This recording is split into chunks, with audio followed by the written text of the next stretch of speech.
Cuba, it's me, episode 74 of The W.I.L.L.I.W show, which stands for Wrestling is Life. Life is Wrestling. Now today, I wanted to talk about 10 moves that I invented. Wrestling moves. Now, I don't know if I really invented them or not, but when I first thought of them, I had never seen anybody do these moves before, and a lot of them are just variations of other moves, because can anybody really come up with a new move nowadays? But back in the day, all I did was creatively think about wrestling all the time. Not to say that I don't now, it's just, with work and the cameraman, I don't have as much time to think about things. And now I try and come up with more moments and spots that are better for the crowd. But back in the day, I always wanted to try and come up with a new move that no one had seen. So these are the 10 moves that I thought that I had invented at the time, and maybe someone else was doing them, but I had never saw it. Like, I didn't watch every single match ever take place in all of wrestling in all of the world. But the ones that I did see, I had never seen these moves. So let's do it. The first one that I thought I invented back in 2000 was the Neckbreaker on the knee. Now, I would grab the guy from behind and drop him on my knee. I had never seen that before. I've seen a lot of people use it now, and I probably wasn't the first person to use it. But you know what? Back at the day, I thought, this move is awesome. It's so perfect. It's like the neck breaker, but on the knee. Like, oh, it was just, in my head, it was like, yes, it was genius. The next one that I thought I came up with was the drop kick to the outside. A running drop kick off the apron. I've seen a lot of people do moves to the outside, but I thought, who would be crazy enough to do a drop kick to the apron? Because one, it's just very high risk, and then plus I'm hitting the floor from very high up, but I also knew it could do a number on the opponent. So who is crazy enough to do it? Me. Now I've seen Zack Ryder's been doing it. I know Ruby Riott does it now, but as far as I know, I was the first person that did it. I'm sure I wasn't. I'm sure someone did it like 10 years before me, but I had never seen it. So in my mind, I invented it. If I had a lie detector test, I feel I would pass it. The next one would be it was my reversal move.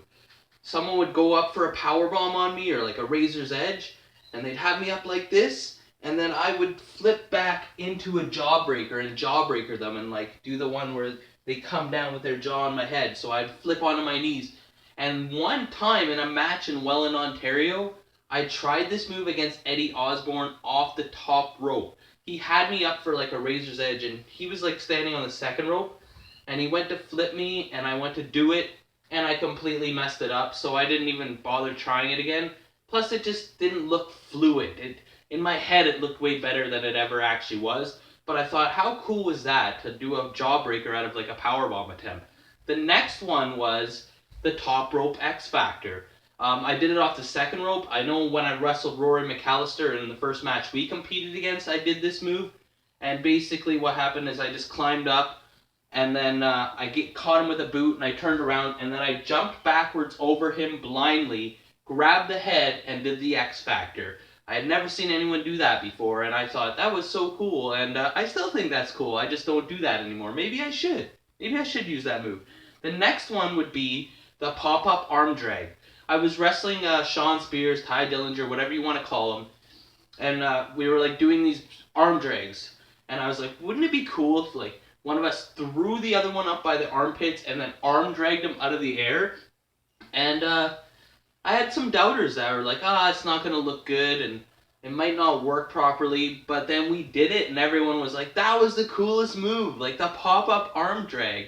And it's just doesn't work for me to use because I'm just not super strong like some of these other guys. I am strong, but like, and it's a hard move to take because you got to like try and flip while you're in the air, and it does, people get hurt. But he ended up doing it to me, and I have that match on tape. It looks really good. The next one would be the wheelbarrow into the arm drag. Now, I know a lot of people were doing the wheelbarrow into the bulldog. So I'm like, what can I do that's just a little bit different? So like the guy would wheelbarrow me down, and I'd come up, and I would arm drag him. And I thought that was really neat, and I'm sure it's been done 100 times, especially in Lucha Libre, because they arm drag out of anything.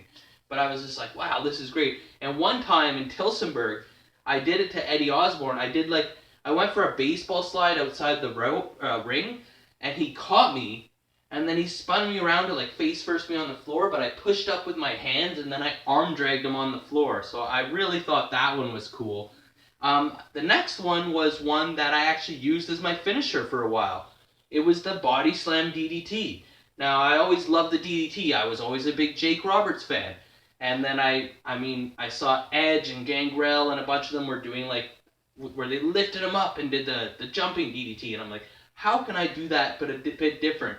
So it used to be called, I think some people would call it the Cuban Missile Crisis. But when I was internet champion for like 2 years, I used this move a lot.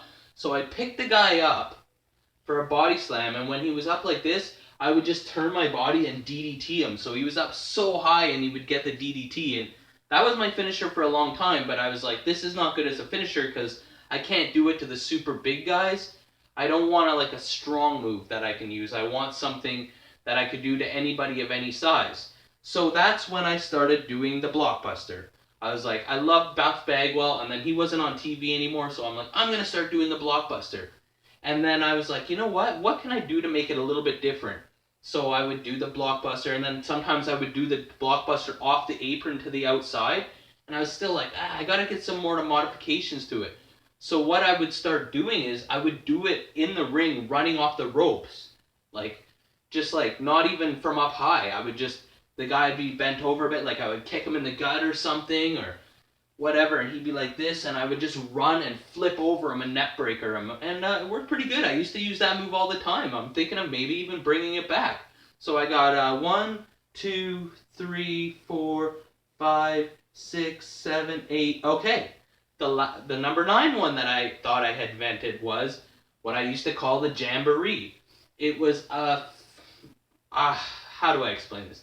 It's like a moonsault into a DDT, and I've seen like Rey Mysterio use that move before and some others, but I was like, how can I do this differently? And I used to always practice, like when Undertaker would get clotheslined over the ropes and land on his feet. And I would always try that even when no one was there. And I was like, hey, I can do this really good. So why don't, if the guy is here facing that way, I just run, turn myself, flip myself over the ropes, and when I land, hook him and DDT him on the floor. So I did that a couple times. I did it to Rory McAllister a couple of times, and he said it was pretty brutal. He even had like a rug burn on his face from it.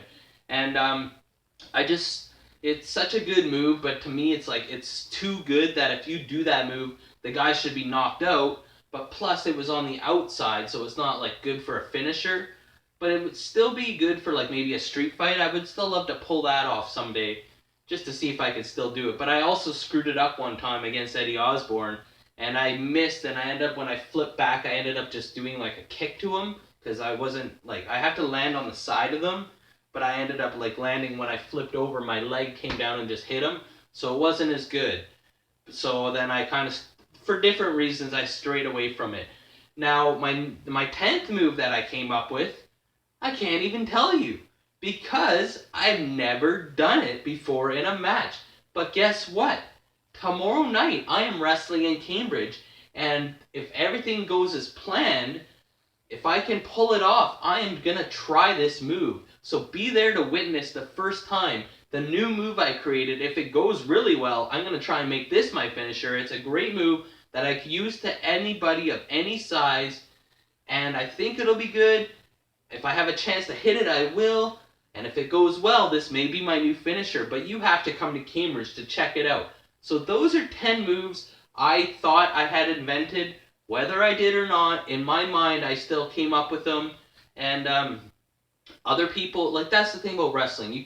There's only so many things, so you can't even come up with a new move. You just gotta, like, put your own spin or twist on it. So I was so creative back in the day, at least in my own mind, and I would just sit up late at night thinking of these different ways to do these different counters and stuff like that. So those are the 10 moves that I felt I came up with here on episode 74 of The Willu Show. Remember, like, or you get a leg drop, comment, or you get a clothesline, subscribe, or you get a suplex. And by the way, I have all these ones on video if you need proof, and I have a lot of people that can vouch for me as well. But I did do all these moves before.